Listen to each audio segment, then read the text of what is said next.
First Lady Michelle Obama visits a Washington, D.C. charter school today. The public school alternatives run with taxpayer dollars are now legal in 42 states. According to a recent report, charter school enrollment has grown 225% over the last 10 years. The number of schools more than doubled, but the issue is turning political in New York City, where the new mayor is taking a stand to support existing public schools.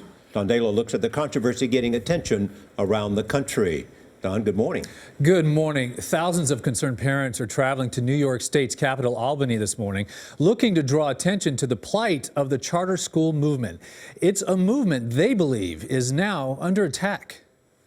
Maria Rodriguez has 3 children attending charter schools in Harlem. She says it felt like winning the lottery when her children were admitted. I was excited. I jumped for joy. The kids were jumping because we all knew that once we paved the path with that one, that all the other siblings were able to get into this fantastic, phenomenal school.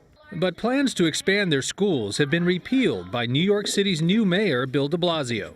He says it's an effort to ensure that public schools, which often share space with charter schools, get equal resources. We know in the past that some of the public schools that received charter schools coming into them actually saw their programming diminished, saw the dynamics for their kids diminished. We don't want that imbalance. We don't want that unfairness. The move is a sharp turn away from the pro-charter policies under de Blasio's predecessor, Michael Bloomberg.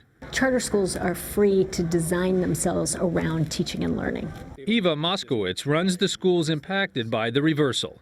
They are some of the top performing schools in the state. We're in the top 1% in the state of New York in math, and we're in the top 7% in reading and writing.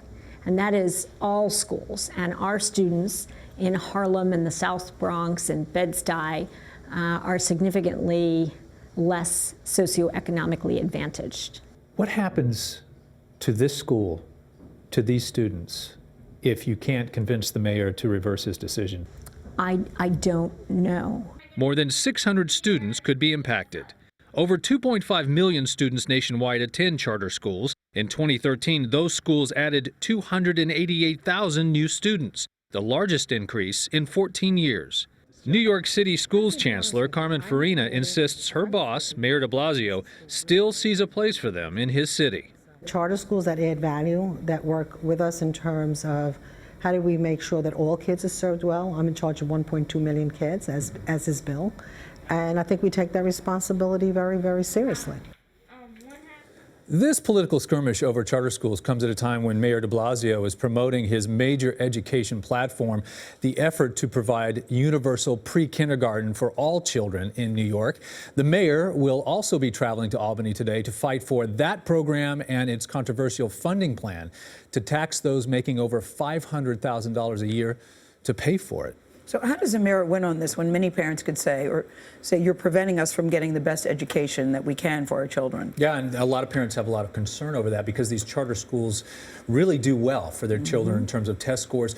The mayor, however, has the very powerful teachers union behind him because the charter schools don't have to have unionized teachers. So there's been a lot of resentment over the years, ever since charter schools were established and made legal. So is this payback for the teachers union which backed Mayor de Blasio? I can't say definitely it's payback. I will say that the teachers union is very happy if de Blasio limits the number of charter schools out there. Okay. All right. To be continued for sure. Thank you, Don Dahler.